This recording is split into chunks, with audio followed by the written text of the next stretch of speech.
Welcome back. Sejalben શીખવી રહ્યા છે કોલીફ્લાવર પકોડા. સ્પેશિયલ વીકની વાનગી છે એટલે ઘણી બધી સ્પેશિયલ છે, તો જોઈ લઈએ આગળ શું કરીએ છે. સેજલબેન, તેલ ગરમ થઈ ગયું છે, હવે આપણે પકોડા તૈયાર કરી લઈએ.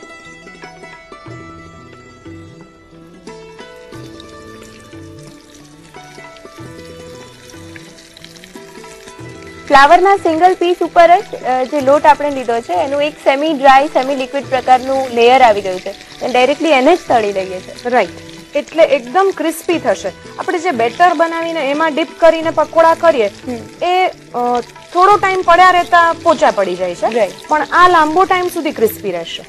અચ્છા,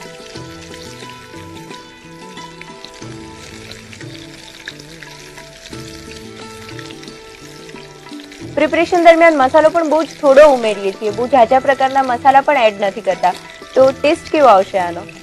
આમાં ઉપરથી ફક્ત આપણે ચાટ મસાલો સ્પ્રિંકલ કરીએ છીએ અને બાકી જે પેસ્ટ મેરિનેશનમાં એડ કરી છે એનાથી જ ફાઇન ટેસ્ટ આવી જશે. ઓકે,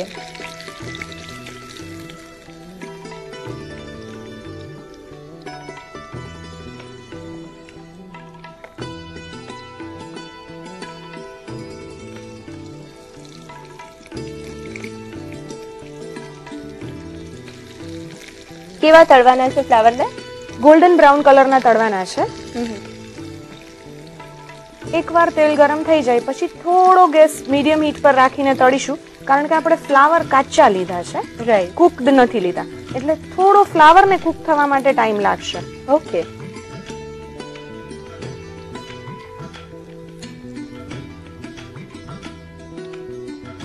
પકોડા તળાઈ ગયા છે, હવે આપણે એને સર્વિંગ પ્લેટમાં લઈ લઈએ. પેલા થોડો ચાટ મસાલો આપણે સ્પ્રિંકલ કરીએ છીએ. ઓકે,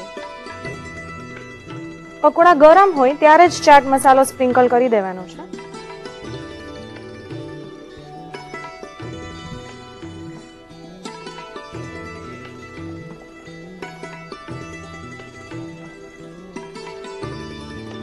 તૈયાર છે કોલીફ્લાવર પકોડા. વરસાદની સિઝનમાં ખૂબ જ ખાવા ભાવે એવા, અને ફુદીનાની ચટણી સાથે સર્વ કરીએ તો બેસ્ટ લાગશે.